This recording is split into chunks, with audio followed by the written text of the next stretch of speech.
Click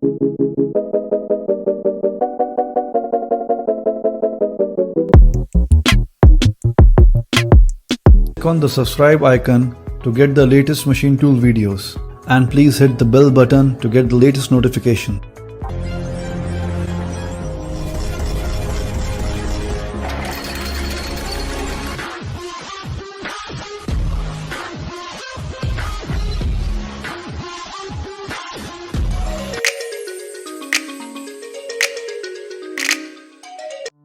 TL Pathak group के एक और वीडियो में आपका स्वागत है।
इंडस्ट्रीज में वर्कशॉप के लिए अलग अलग मशीनें बनाई जाती हैं, जैसे कि lathe machines, drill machines, CNC machines, milling machines, grinding machines, sheet metal machinery और हाइड्रोलिक मशीन्स। आशा करता हूं आपको हमारा यह वीडियो पसंद आया होगा।